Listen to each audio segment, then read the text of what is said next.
We've rounded up the best April Fool's pranks on the internet. Let's talk about that.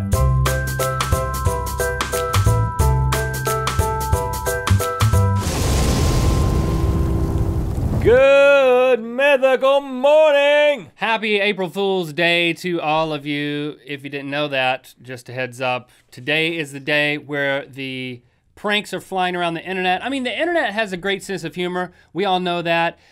There's lots of pranks floating around today. A lot of companies and products trying to convince you that they're launching something new. I think it's very smart marketing in a lot of ways. But now it's just, you totally expect it. You know people are gonna pull some sort of prank on you and you're like, you don't believe anything. A legitimate news story happens today and you're like, well, that's not true. That's an April Fool's prank. So as you are presented with these today from this year, we thought it'd be a good idea to give you a resource. We wanted to round up all of the internet's previous April Fool's Day pranks so that you can compare and see if you think what's happening today is just as good as what's happened in the past. So these are our favorites. These are some of the notable ones of the past. Now you may remember last year, we did something called Funny Baby Panda Kiss. I don't want to say that's one of the best, but we did it, so we got to talk about it. Are you lonely and over age 65? Is your search for a new soulmate coming up dry? Maybe you don't need a new soulmate. You might just need a roommate with benefits. It was a thing where you clicked on a Funny Baby Panda Kiss. I don't want to give it away. I don't even know what happened. And we also wrote and directed the official YouTube prank from 2 years ago called the YouTube Collection, where all of YouTube was on DVD. That's actually true. No, it's not. But let's start. Let me start. All right, go for it. One of my favorite ones from 2012, done by Google. Google does a lot of these. Pretty much every product they launch, they have a April Fool's Day prank associated with it every year. A lot of them. My favorite one was Google Maps in 8-bit for the Nintendo Entertainment System. That wasn't real?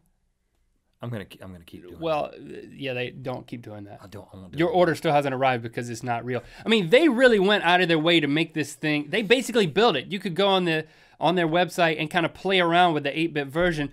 But I would make a joke about blowing in an internet cartridge. I mean, a Nintendo cartridge, not an internet cartridge. What's an internet cartridge? I don't know. Is that your April Fool's joke today? I would make a joke about that, but I don't know what it is. They already made the joke about blowing in the cartridge, so they were that thorough.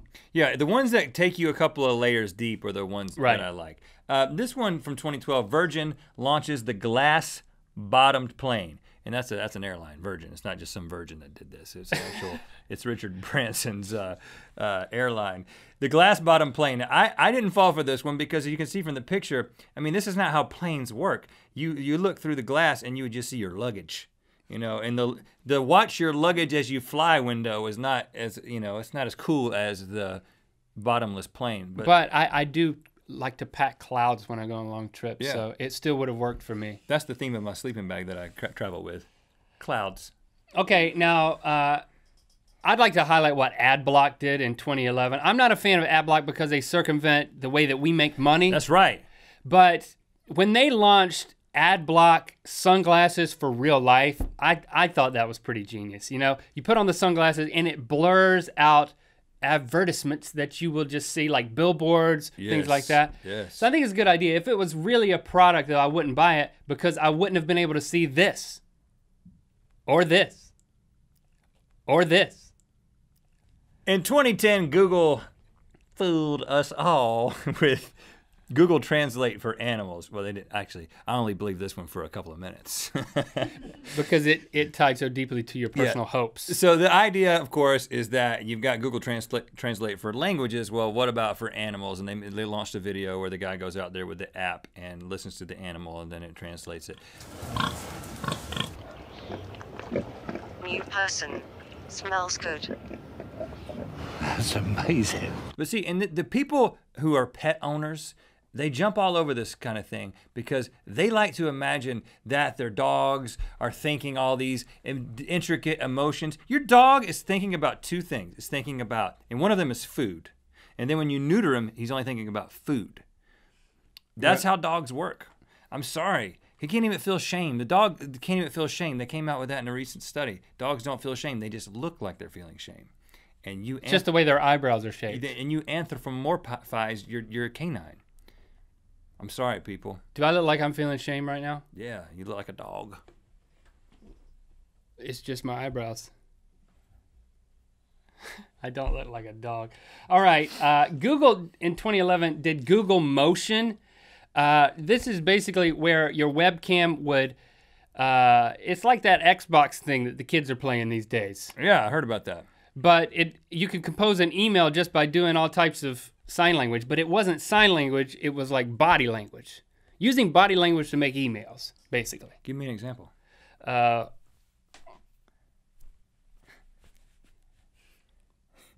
And what did you just say?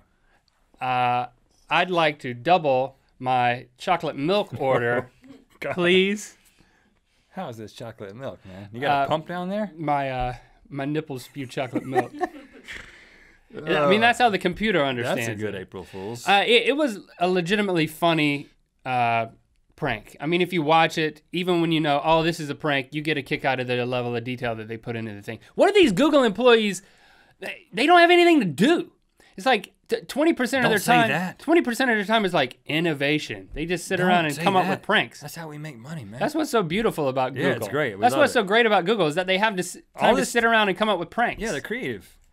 2011, Kodak, they're always coming up with Shin Shift with several Fs.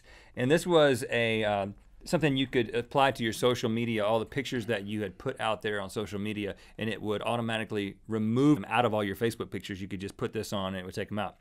Which incidentally, people do this all just as part of who I am. I mean, I threw out a lot of physical pictures of my ex-girlfriend. Can we talk about that later? Yeah, we can. When the cameras aren't rolling? Yeah. Or in good method. Hold on to these. Okay. Starbucks in 2010, they added 2 cup sizes. They, making fun of themselves. The Plenta, 128 ounce, basically popcorn bucket size of coffee. And the Micra, a 2 ounce, like swish cup. Like back in grade school when they would pass out the little cups and we'd have to swish fluoride. I'd drink it. That's why you act the way you do. You're never supposed to drinking that much fluoride. You tell me not to drink the swish. I'm like, I got to. 13 last year they did, you know how the categories, they have the really over-specific categories. They have these really overly specific genres that are suggested based on what you watch. So they launched a whole lot of new ones that just were on there on April 1st last year just for that day. Things like movies that are in English but still require subtitles. Movies featuring an epic Nicolas Cage meltdown. Reality TV about people with no concept of reality. I would have been clicking on those. Snarky. I would have been like, I'm all over that reality TV about people with no concept of reality. I like it. Thanks for liking and commenting. Let us know what's the best of this year or the cream of the crop of previous years. And support the show and get a free trial of Netflix by going to netflix.com/RhettandLink. .com/RhettandLink. We're doing some really interactive and innovative things over there on the Twitter link. That's right. And click through the end of this video to find out the story behind this. And I've got 4 honorable mentions for best pranks ever on the internet. The link is the bagel. Hey! Look at me! Yeah? What is there something I should notice? Okay. And yep. You wanna purchase me? You're a jar of pickles. No, I mean, look at me, man. Look, I got a hole in my middle. You're a donut. No, I'm not that sugary. No. Open your eyes. Some hot water. And now I got a hole. You're an inner tube?